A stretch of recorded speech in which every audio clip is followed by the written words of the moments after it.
Hello everyone and welcome back to Frank Film Club, where today we are chatting about the wonderful movie Jennifer's Body, which came out in 2009. You can watch it on Disney Plus if you haven't already. I'm so thrilled to be chatting about this today with you both because I know that this is the first time that you both watched this movie. And yeah, there's all sorts that I want to get into. First and foremost, a little logline. Jennifer becomes possessed and turns into a succubus after she is sacrificed to Satan.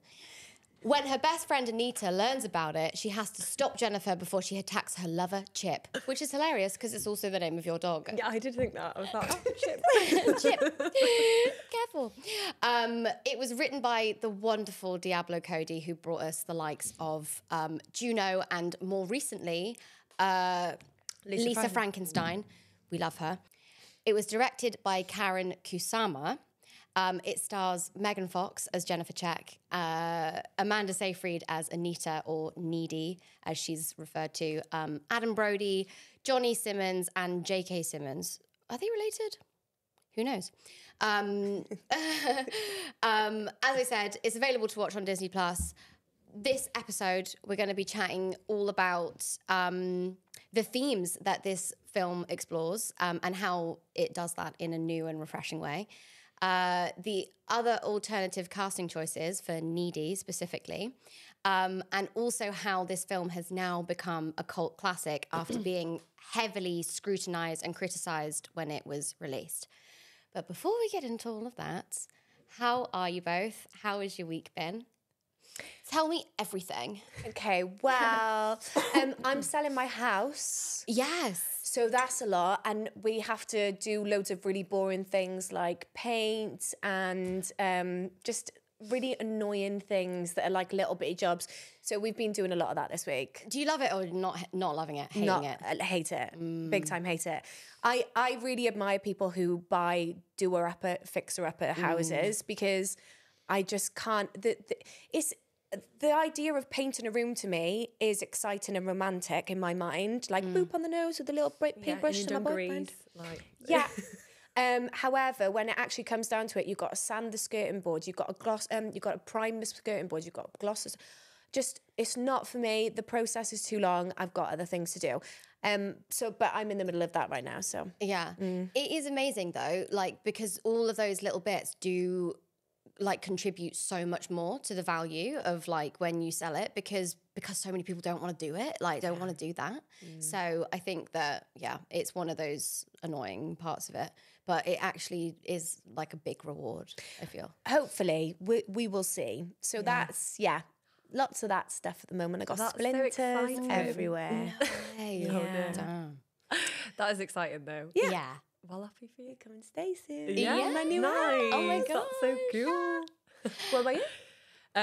Yeah, I am good. I have been learning a lot about feature filmmaking because we're in prep of our first feature, and it's like it's a roller coaster, and in like the best ways and also the worst ways. Yeah. So yeah, it's been a rocky road. But I'm like, yeah, loving it. But it's just been a bit like mad. Yeah, well, some of the things that we've been running into, I'm really excited to discuss this movie because just like a lot of the creative decisions and the different iterations that something goes through, even like much later from like shooting a movie, editing it, and then marketing it, it's like, you know, hurdles to overcome at every step and like so many lessons to be learned from this particular film and how the journey it went through. So it's a good week to be discussing Jennifer's Body. That's it feels very on topic. Topic, absolutely. Yeah. How are you, Mace? Yeah, so good. What have I been doing? You know what, actually, I had a big spring clean this week. Like, big spring clean. Just sorted out a bunch of little odd jobs that I haven't done in a long time. For example, there's been a paint can sitting on the windowsill of my living room, like, since I moved in, because it's, like, the paint that the painter used for that room. And I just, like, all the other paints are upstairs in the attic, and I just, like, every day I look at it and I think, that needs to go upstairs. Guess where it is now? Upstairs. It's actually not. It's on my stairs. It's halfway there. Honestly. Yeah, I'll get it when I'm next going up the stairs. Yeah. Watch me never go upstairs again. Yeah, so but that's been great. I felt like fresh. I found new clothes that I'm wearing now. It's great. It's great. It's good to. That's excellent. I'm very happy for you there. Lovely. Like Loads a of good sorting, spring clean. loads of learning. Yeah. Oh yeah, a good week really for us all. developing ourselves here, aren't we? Truly. Yeah, we are. Yeah.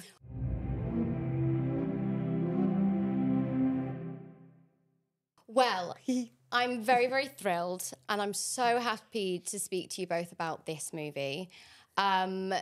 So, I'll give you my little story of it first. I watched this movie when it came out in the cinema. I went with my friends. We were in year 8. One of my friends at the time was called Jennifer. Well, she's called Jenny. We called her Jenny. But her real name was Jennifer. And so it was her birthday. And she was like, I want to go to the cinema and watch Jennifer's Body. And so we all went to the cinema together. And we were all like, oh, as it started, we were like, oh, Jenny, like you wanted us to watch this like sexy, girly movie.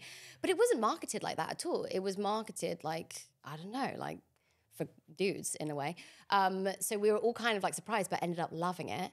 And then, yeah, you know, now I've watched it so many times since. I really like this movie.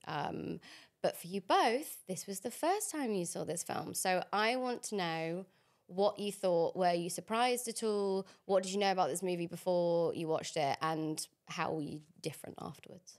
Yeah. I'm so annoyed that I haven't seen this film before. And I was trying to think, why haven't I watched it before? And I think it's probably because it's a horror.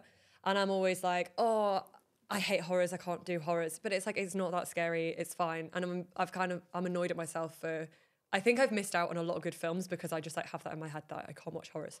Anyway, so glad that I watched it.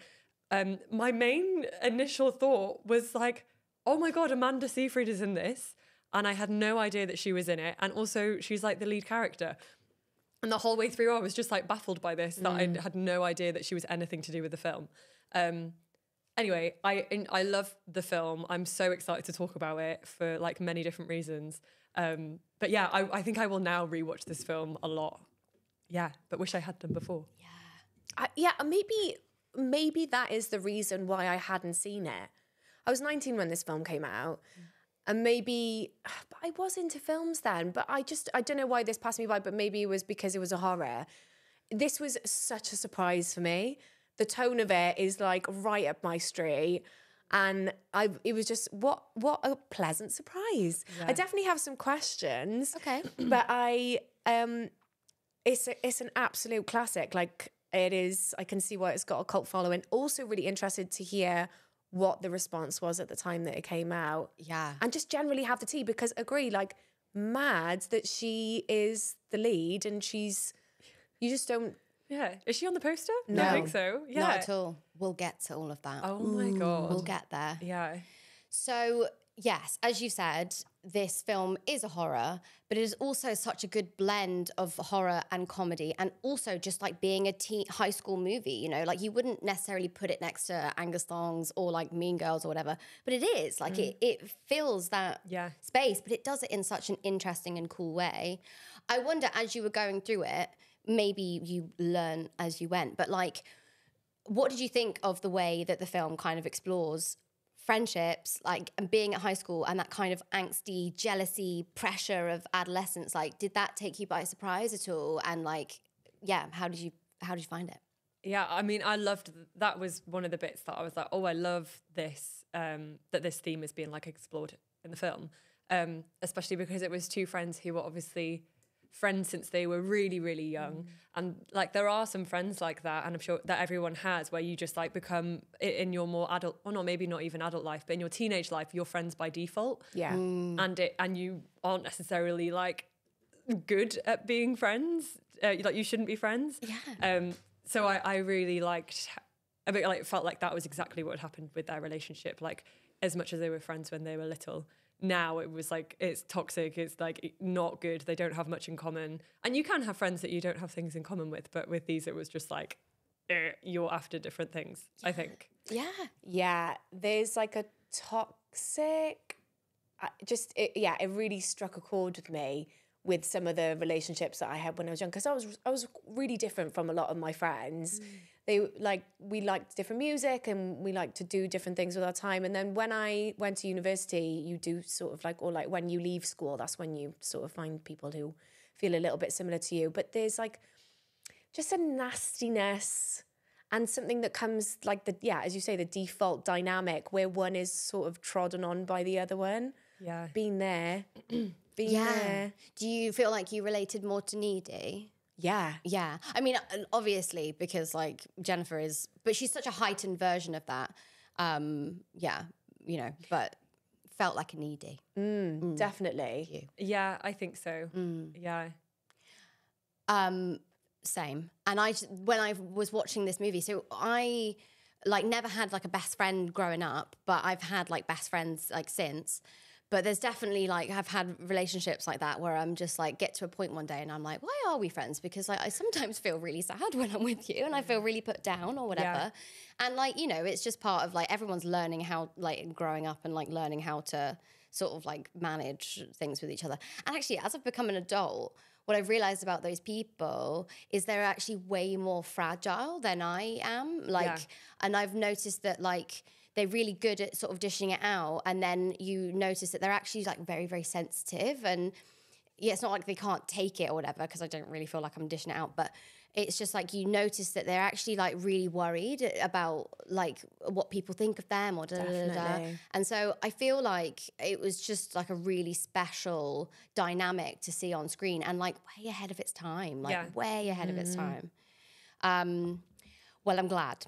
I'm glad that you both liked it. So then the horror element added on top of that, do you feel like making this sort of a horror movie like enhanced in any way like those messages, or just like did a good job at like carrying a story that's not really about, you know, like it's not like a horror story necessarily, but it's just like horror themes? Like, did you like that, or did you feel like it would have been better without it? Well, I think that's probably why this was so surprising to me. No shade. I thought that the reason why I was really surprised by this film was mostly because the acting was a lot better than I was expecting it to be, you know? Yeah, and Amanda, you know, you carry that shit. Nothing against any of the other actors, but I just think she gave it another depth that I was not expecting, that the horror almost came a bit secondary to this. So we were speaking earlier about this film. I think somebody said that it's a mix between like Scream and Mean Girls. Mean Girls.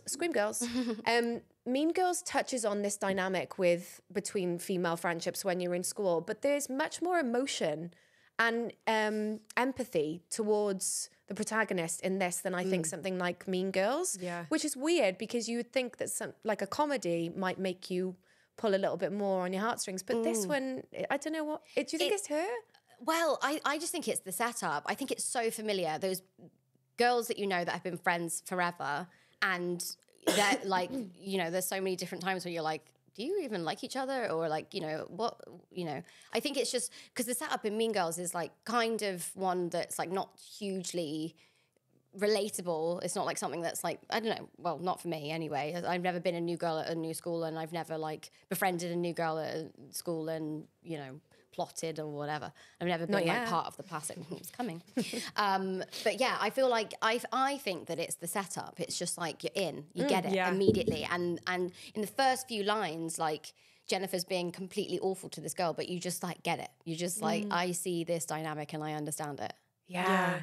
I wonder if, you know, you said earlier that you thought it was like a guy movie, and then when you watch it, I wonder if more women are into this film than men. I was really surprised how like feminine the whole film was.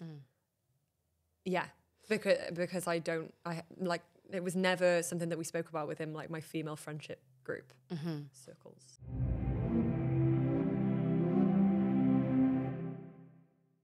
So I'm going to jump ahead a little bit, because I feel like this is just like everything that we need to get into about this movie. So yeah, now we look at it as a cult classic. I look at it as just a classic. Like, it's not even like culty anymore. This movie is like massive, and it just comes back every single year. It's just like growing and growing and growing. but it was really received horribly when it first came out. And this is down to a couple of different things. First and foremost, and the main thing, was the marketing campaign. Now, this is like a product of the time. This is like 2009. This is prior to the Me Too movement, but this is when Megan Fox is, I mean, she was the head of the Me Too movement, talking about like how she was mistreated in the industry and like no one cared and no one was listening. And this movie comes like right around that for her in her timeline. And the marketing campaign was like for men. Whenever they did test screenings on this movie, they had a room of like adolescent men. The studio wanted to make this a Megan Fox like sex appeal, get the guys in the cinema. Did they even read the script? Like So that weird. is so not the movie. But anyway, Diablo Cody spoke about them sort of presenting the marketing campaign and, you know, her being like, how are you going to go about this? Because I feel like the movie's really about women and I feel like it's more about female friendships, and if it's testing badly, maybe you're looking at the wrong kind of people. And the marketing, or like one of the executives at the studio just wrote back, Megan Fox hot, in an email, like an act, like Diablo Cody like spoke out about this like not long ago. God. Oh my Can you God. believe? Do you know what? That is just down to 3 words. Just epitomizes what it was like Disgusting. to be in that system 15 Yeah. years ago. That's grotesque. Isn't Yeah. it? That's wild. But they did. Ooh. They did the test Grim. screening and it was like bombing, and the test audience was all these young men, and they would say like, "What is there anything you change about the movie? Anything?" Literal people writing needs more boobs. So did they recut? Did they reshoot anything like with these things in mind? Do you know? No, they marketed it the way that they wanted to market it. Right. But I don't. Yeah, it stayed. It was still, so Diablo Cody had just come off of Juno, given free license to write and make whatever she wanted because it was a hit. It was amazing. And she'd always wanted to do horror. That's her love. She loves this era of the 80s and was like, I want to do a horror. I want it to be about girls, and I definitely want there to be an image of girls, a girl eating boys. Like, she knew that it needed to be female friendships, and she knew that it was like, that was kind of like her vision. And they were like, go for it. Like, you know, she's just come off the back of a huge success. She's been making loads of money and da-da-da. Go for it. And then just realized very, very quickly that they had no idea what film she wanted to make, and they didn't even care. They just thought, they thought like, Megan Fox, great. Okay, well, this is it. We're going to market it. It'll be a hit. You're a success. And and it was awful. It really impacted both of their careers really, really badly. And I think it really knocked Diablo Cody's confidence in a lot of ways for like a really long time. And she really struggled to make the sort of film she wanted to after that because it bombed. But it only bombed for, you know, reasons that she couldn't control. I wonder if it was marketed in that way because they thought that more young boys go to the cinema than girls, which has been a thing that has been spoken about in the past. And also, is it that they cast, like if they had cast another actor, because she is standout, knockout, amazing, like beautiful. If they had cast another actor, if they had still gone down that route with the marketing. Yeah. I feel like they went down that route because it was Megan Fox and that was the time that they were in, and they were like, this is how we're going to sell this movie. How's she going to be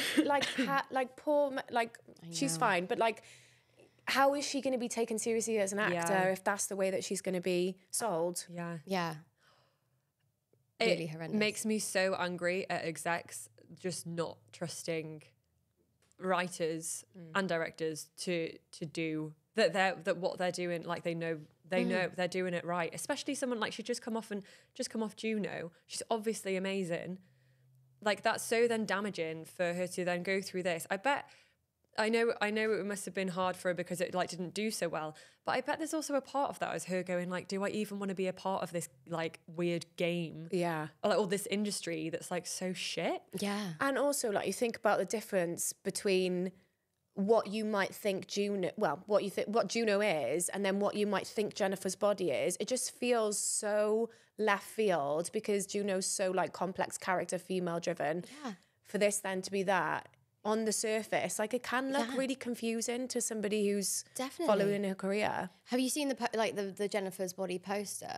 Yeah. And it's like Megan Fox wearing an outfit that she's never seen wearing in the movie, like slunked over a desk, like with her, like, you know, it's like, did any of you even watch the film? Like, it's just not, they just killed it. Yeah. They killed it, and it lands on Diablo Cody and it lands on Megan Fox when really it needs to land on the people that just butchered the marketing campaign and didn't give either of them any insight into like, what they wanted, like, you know, how to do that. It's so stupid, like to treat the film in that way and make it also disjointed so that it feels like the marketing of it is a completely different, they're marketing a different film that doesn't exist. It angers me. Some of this made me sort of 180 slightly on Don't Worry, Darling.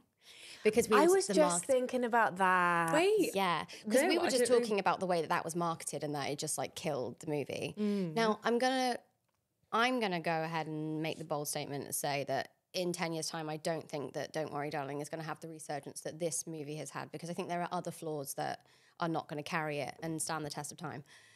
But the way that I really dug into it and the marketing campaign and how like stupid that was, who's to say that was even in Olivia Wilde's hands? That's so true. And they were part of your reasoning for both Don't Worry, Darling and Saltburn. Yeah. For like not loving both of them as much was because the marketing just like really threw you off.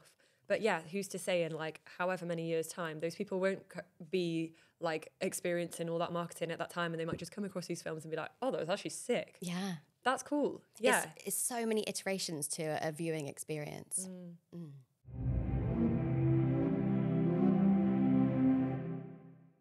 I'm going to just like set the scene a little bit. Post Me Too, it started to be reevaluated through a different lens. Megan Fox had her own Me Too before like the massive movement. And then, it started getting more of a cult following, and young women like love this movie and like really appreciate that it's like dark humor and like feminist undertones and female empowerment and friendship. And all of those things are like the heartbeat of the movie. And it's called Jennifer's Body, but that's why it's funny. That's why it's interesting, because it's not about Jennifer's body, but you call it Jennifer's Body and then you have Jennifer's body on the poster, and it's just like, you guys don't get it. Not part of the club. But yeah, that was kind of how it came to exist now. So I want to talk about the casting. Diablo Cody always wanted Megan Fox. She speaks about Megan having a quality that old movie stars have. I can't remember the like adjective or like the word that she was using, but just this quality that like, she looked at all the massive actresses at the time and was just like, no one's got it like she has. And I think that there's no one else that could have played this role. However, Needy, there was an alternative person that she had spoken to at the time. I wonder if there's like any guesses of like who? Jennifer Garner. Ooh. No? No. Oh. Ooh. 2009. She's probably older. Is it any of the Mean Girls squad? Any of the Rachel other Mean Girls squad? Rachel McAdams. No, wouldn't I be don't- Rachel McAdams. I don't know. My fave, Emma Stone. Oh, Yeah. Yeah. And like completely love her, but an entirely different film. Yes. Yeah. There's something retriever black cat energy, you know, like Yes. I just feel like they are perfect. You can see it. You can see them being friends when they're tiny kids, and then you can see the way that that's like evolved like after adolescence, and like the way that they've just become two very different people. She's just got a purity to her. She does. And like Emma Stone, as always in all of her roles, had like a little bit of a sarcastic bite. Yeah, exactly. Yeah. A bit of an edge. Yeah. Whereas it's quite nice to just believe this like doe-eyed, like lost girl, you know, who then like brings it back. Oh, she's perfect. Definitely. Oh, that's interesting. What did you think of the two of their like performances? Like, what did you think of watching Megan Fox in a role like this? Because I don't know what you guys have watched her in, but I'm guessing it's like just maybe Transformers. I don't know. I haven't watched Transformers. I saw her in Confessions of a Teenage Drama Queen. Right. Oh my God, yeah. And I think that's like the only thing I've actually seen her in. Obviously I know who she is, but I hadn't seen her act in anything else. But I thought she was brilliant in this. So yeah. Well done her. Yeah. It's, as I said at the beginning, I assumed probably because I saw it as a lad film, that, and this probably would be like a script thing also, that I wasn't going to be watching this for the acting and performances and characters. But I thought that her character was really fun. Like, I thought that was such a fun character to play. And I thought she did it perfectly. You're right. Like, there is, and the writer was right. Like, there's no one else that could captivate you in the way that she captivates you in this film. What was the question? What you thought of the performances and I just think like seeing Megan Fox have a like meaty, amazing role. Yeah. She's a fucking good actress, and like people just do not give her credit for it. And yeah, she's like obviously got physical attributes that make her really great for the role, but she's just like, she's so cutting, so brilliant, like. And when you hear her talk in interviews, like, she's not like that. Like, she's so sweet. She's so, like, she would never be as unaware of, like, how her, you know, behavior, like, impacts another person. Like, she's so, like, spiritual in a way. Like, she's really got this, like, connection with, like, yeah, the people around her and, like, really a nice energy. And so, yeah, I think she's fucking brilliant. Yeah, to have, you know, these type of looks, I can't say from personal experience, but in casting, it can get in the way, you know. Yeah. You can not be, has. And yeah. Well, I think probably from seeing this film that probably it has, because she can do a lot more than I thought she could do. Yeah. That's why this was a moment where Diablo Cody saw her and saw what the industry was doing to her and said, I've written the movie that like combats all of this, and you're going to play the lead in it, and you're going to be brilliant, and we're going to like tell this like feminist horror film. And then it just got ruined by the boys. And it really, they both have spoken about coming off of this after the publicity and and them both like needing to be in therapy. Like it was bad. Like it was really bad. It was not a nice time to be in Megan Fox's brain when she was making fucking Genius. Yeah. Like, it's so annoying. I wonder if, and maybe if you're listening to the podcast and you've seen Megan Fox do something else which you feel like we're talking about, she's like super capable of. Yeah. Let us know, because I would love to see something with her playing a more diverse character. Yeah. We'll make it. Yeah. Yeah. Get her in. Get her in. Okay, so the film is like this cult following. You guys don't have like the, what is it? Like just the... We're not on the inside. Reminiscence, like, you know, from... But are there any quotable lines that you want to just highlight right now that just stood out to you as being... Because Diablo Cody is such a good writer. I really loved, so when they're about to have sex and he's putting the condom on and he said, apparently it's good for the girl. And I just thought, you know what? There's so many things that were like marketed around sex not a few years ago, like quite a while ago, that was like that, like for her pleasure. What, you really think? Who is this written by who? Yeah. By whom? It's so good. That whole scene, I loved. Like, I hated it because I was like, oh my God, this is so awkward and awful. But I just thought it was brilliant for that reason exactly. Because it was so awkward and it was meant to be just like awful. Yeah, I thought it was hilarious. Yeah, it's just really, really funny. It just knows its characters so inside out, and it's like it manages to be like super relevant for the time, but also like timeless. Okay, I want to speak a little bit about the influence of this movie. Can you see the things that this movie did replicated in any other movie since? This is like not a trick question. I don't have an answer for this. I don't think, but I would love for us because it's like special, isn't it? Yes. There's one scene that I don't think I've seen hardly at all, but I loved in this, and it was when Amanda Needy goes to runs to try save Chip from Jennifer. Yeah. And like that whole, like he's like the damsel in distress, and then she goes and she doesn't actually save him, but like that just whole scene, I really, really love that and would love to see more of that because I don't feel like we do get to see that that often. Yeah. But yeah, that was one. Yeah, it's brilliant. The more girlies of. love it. Yeah, yeah. I feel like tonally, like I know. So when I was watching like the beginning of Stranger Things, the show itself has like really changed a lot as the years have gone on, which makes sense because the audience is getting older and older. But as I was rewatching this, the horror elements of it felt really like the opening of the last series that came out, was series 5. Very true. Because it was like sexy and it was like, but then it was like horrifying and it just felt like in this world kind of. Yeah. And yeah, so that's like, just that opening episode, where she's like getting the life sucked out of her and. Yeah. Yeah.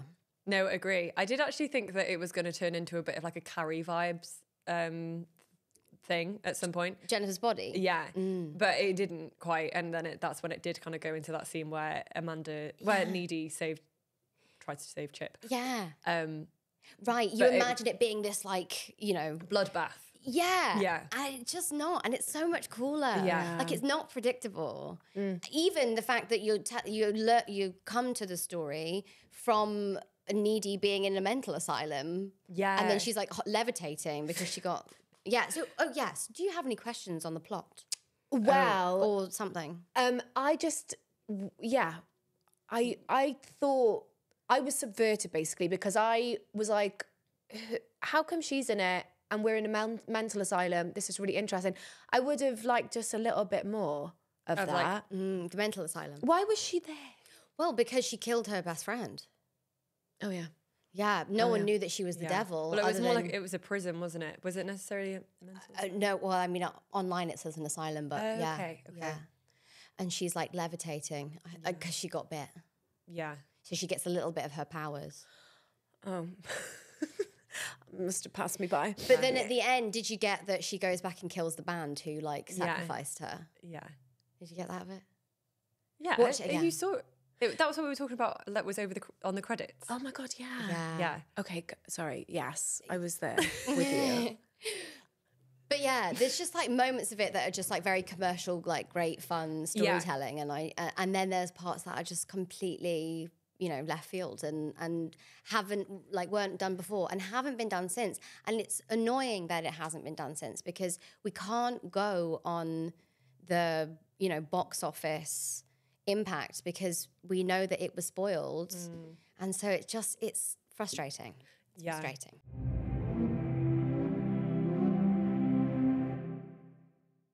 Okay, so let's take a guess on the budget. Low. Really? Low studio. Yeah. 12? Okay. 15. 16. And it did okay. Like, it made all of that back and some. Do you want to have a guess on what it made, or should I just go for it? No idea. Yes, 19. This is on box office. Yeah. Still don't know. So it made 31. So it it wasn't like a hit by any means, but it also was fine. But it wasn't just the box office performance. It was like trash because it was marketed towards young boys who then got there and was just like, what is this? Like, and then hated it. And then stupid. That's such bad strategy. Was it trashed by audience? Basically, what was it received like by critics who weren't taking into account the marketing? It was trashed by everyone. This is something. So actually, this is from Diablo Cody, Everyone. who, of course, everyone, even Diablo Cody's mum. No.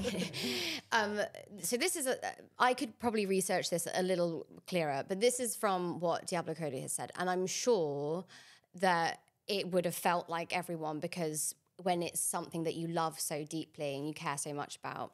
But she even spoke about like being on Twitter and like fellow filmmakers or like whatever, just like sticking the knife in. It was like low hanging fruit to like hate this movie. And she just felt like from all angles, there was like, you know, people who had supported her who now were just like, ooh, you know, and then she just felt so alone, basically. I have a question on that. Yeah.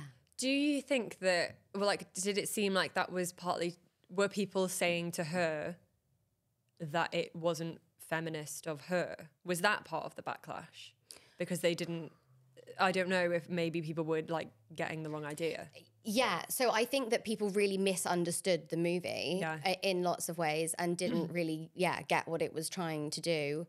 And critiqued it, I'm sure for all reasons, all of the above. That's not what she specifically said in the interview that I'm quoting. But I think that people did not get it and they didn't want to get it. They both sort of spoke about reading reviews and being like, did you even like watch the film? Like, you know, how can you feel like that about this movie? And since, like, people love it. But it was a time where it was cool to hate I was just going to say, Fox. It became, and this is exactly why we decided to start, before we started recording this, you know, the podcast, you know, it was that we didn't want to be influenced by other people's opinions on films and actually talk about what we actually think about them. Maybe it was just cool to dislike this film. Yeah. And it really sucks as well if Diablo set out to make something which was feminist and it's been taken the exact opposite as like anti-feminist. Because if you... Yeah, that's heartbreaking. Yeah. We were chatting earlier. I couldn't get over that Chris Pratt made an appearance. He's the policeman. He like pops up. But he's not dressed as a policeman. And I was like, oh my God, I can't believe he's in this. And then he's never in it again. Which is wild, but maybe he wasn't very big back then. No. And then also, what's the actor? J.K. Simmons. Yeah. Is the that teacher. No. Oh, yeah, but he's in it as well. Yeah. And then the band. Yeah. What's his name? Adam Brody. Yeah, Adam Brody. He's so good. I was definitely in love with Adam Brody around the time that this film came out, so it's really weird that I didn't see it. The casting is amazing. I didn't know that he was in either. Like, was that even advertised? Is that not sexy enough for the... Yeah, they missed so many opportunities with this one. Can he for sure. not be sexy enough? I know, but they weren't targeting it for young girls. They were targeting it to look forward to young boys. So silly. Silly sausages. So I got Letterboxd reviews, but these are all from people that like get it. I didn't want to go back and look at reviews from that time. Maybe it would have been more interesting if I did, but I haven't. So these are some of the top most successful Letterboxd reviews of recent times who are speaking to us. First and foremost, this is Twilight for Bi Girls. Love that. Yeah, by Gal Pacino. She gave it 4.5. Gal Pacino. I know. It's I brilliant. love you. I know. Lucy gave it 4.5 and said invented feminism. Love. And then Muriel gave it 5 and said, I go both ways. Shakespeare couldn't do it. So true. Did I say that right? Yeah, you did. Did I just like... Okay. No. I don't know if I get it, though. Bisexual. Yeah, so it it's was her quote. Yeah. Also, we haven't, I mean, we don't need to speak about this, but like, we haven't spoken about the scene where they kiss. Yeah. And like, thoughts on the two of them making out? Yeah. Yeah. I mean, I feel like, the two of them making out, I feel like a studio exec would read it and be like, great, this is perfect. This is but I think that I mean, I don't know for sure, but I feel like of a relationship of this kind that's like, it's so close. And I feel like there's a lot of female friendships and relationships that do become somewhat, what do you call it, like homoerotic or something? I don't know. Yeah. I think that is so common with like young friendships. Yeah. Yeah. But are you talking more about how it came about? Well, because I feel really conflicted by that scene because part of me was like that and was like, okay, cool. I'm like I actually I feel like I know that happens and like can happen and it like actually makes that relationship even more complex. But then a part of me was kind of thinking, or is this just like they do it for the execs wanting it boys? to be sexy? Yeah. Yeah. And if it was that version, then I don't like that choice. But if it was because it's actually a really, really complex relationship, then I think it was a cool choice. But I want to know that it was done for the right reasons. I think that you just even saying that has sort of changed my mind on it, because I saw it and I was like, knew it. They've done it for the boys. They had to get that in there. But actually, you're right. Like, it does. I know of situations like that with friends. Yeah. I've got to argue that it was done in the way that we want it to be done, because it's like a believable female friendship. And this is something that I want to revisit. It's like the poor things of it all, where it's like people can take the same thing and read it both ways. Yeah. And like sometimes you're never going to be converting. You're only ever going to be playing into what people already want and feel and think, you know? Because you can't always trust people to like see it in The lens that you the intend smart it. way. Yeah. The smart way. The smart way. My way. Kind of, right? Yeah. I mean, Definitely. I'm pretty fucking smart. I'm pretty fucking smart.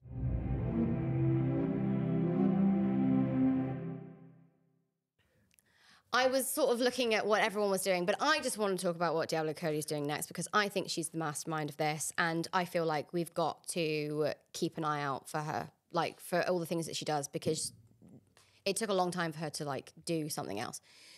Lisa Frankenstein, that came out this year, is also set in the 80s and is a like romance horror movie. I've not seen it. However, I did read the script and I did meet Diablo about it, but I didn't get cast.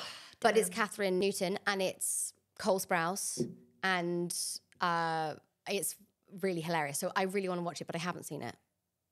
It looks so good. Yeah, it does doesn't look it? good. Love that she's like, okay, well, I'm still going to do like, you know, a high school horror, Yeah. like female lead. Because you got it right the first time. She did. Yeah. Yeah. But now I feel like audiences are ready for it. Or the execs maybe are going to be less annoying with the marketing. Well, they have been. It looks. Yeah. Well, well as this case study, Yeah. execs will now know how successful it was without the marketing, and so Yeah. just pipe down. pitch it in the That's way what that they it's often meant to be need to do. pitched. Yeah, fully. And she really outed them all as well, post Me Too. So Go on. go Diablo Cody. She also has a Powerpuff Girls project in development. Incredible. Live action? Yes. Live action Powerpuff Girls. And there's also an untitled project with HBO. Ooh. So lots going on for Diablo Cody and can't wait for all of it. She's amazing. Yeah, that's amazing. Megan Fox.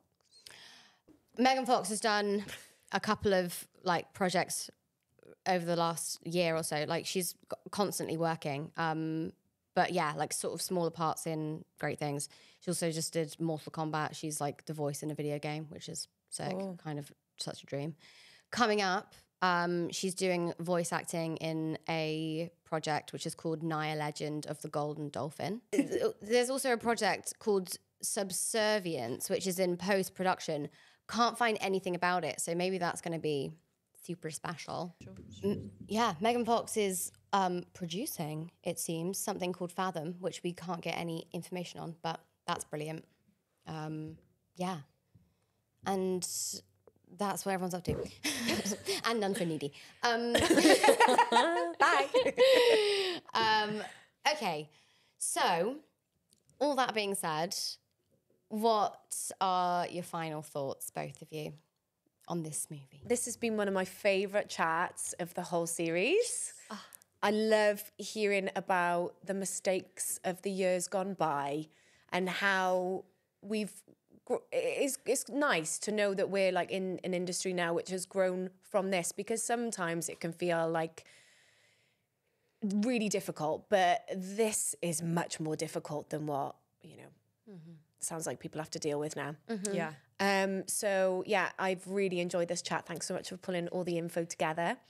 And I am so glad that I've watched this film now. It is definitely going to be a rewatch for me. Yeah, same here. I'm going to rewatch this very soon, I think. And I'm also going to encourage more of my friends to watch this who I know haven't. Because we just didn't realize. Yeah, a real diamond hiding in plain sight. Yeah, exactly. Well, I'm thrilled. If you enjoyed this episode, then please reach out to us on our email, which is filmclub@rapt.world. That's RAPT. You can follow us on TikTok and on Instagram @FrankFilmClub. If you're watching us on YouTube, hello. And make sure that you like and subscribe because it really helps us out. And make sure you give us a follow on all of your podcasting apps if you're just listening to us, because you'll get a nice little notification every Wednesday when we have a new episode coming out. Thank you so much for listening to this episode.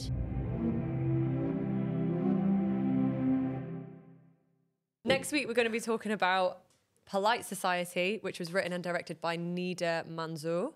And it's available to watch on Amazon and Apple TV. So give it a watch and meet us here next week for more Frank Film Club. Whee!